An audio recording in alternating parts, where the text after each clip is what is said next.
Okay, everybody, so I'm going to show you what I do. So I've got this nail that is sort of, you can I'm not sure how well you can see that, but it's broken pretty far back, right about here on the nail.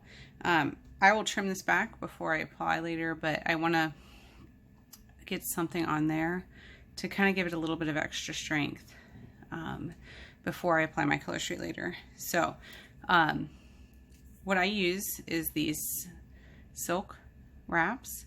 You can also use just like I'm sure you've heard of like using a tea bag or a coffee filter or something. It's very probably very similar, but these are nice. Just they're already pre-shaped to my nail, and I don't have to think too much about it. These have just the slightest bit of tackiness to them, so they'll hold on to the nail while I'm I can put it in place essentially, and then get my glue so that we don't have to worry about it moving. Let me go ahead and trim this excess off. This is going to be fun since I'm right-handed. Try not to kill myself here with the scissors. I should have trimmed it before. Oh, they will file off the excess as well, so we'll just let it be for the time being, since I'm not sure I'm going to be able to get this. There we go. Okay, got at least the big chunk off there. So now once you've got this on, like I've got this across the entire nail, this will just give a little bit of extra strength to the nail as it grows out. So then you just use nail glue. I use the brush-on kind because it makes it really easy to get it right where you need it. Just brush it on. So again, this is just getting that silk to stay on the nail itself.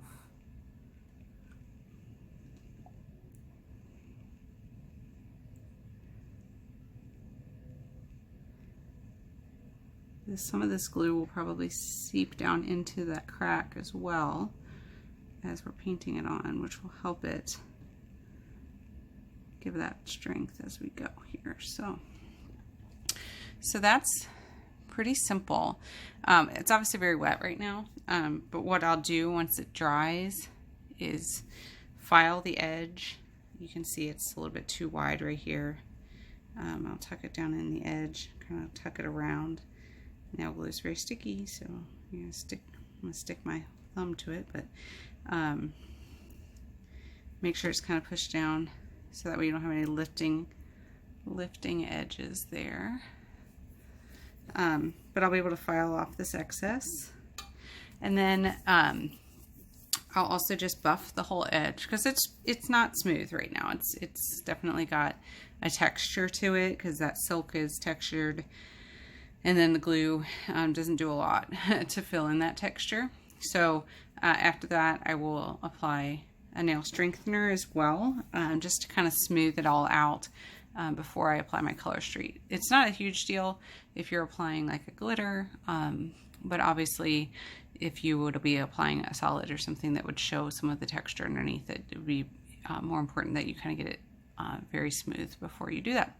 But that's that. So I had grown one out on this hand. You can see right here the break is finally all the way out to the edge here, so I'll be trimming this off today. But this break was back in October at around the same spot, maybe even a little bit farther back, and I was able to get it grown out the whole way without having to cut back the length of my nail. So just a little handy trick. I will double my Color Street as well on this nail too, just for that little bit of extra added protection. So and in fact didn't always do the silk strip on my ring finger over here. Sometimes I just did the doubled Color Street and it was fine. So that's all. Thanks, guys.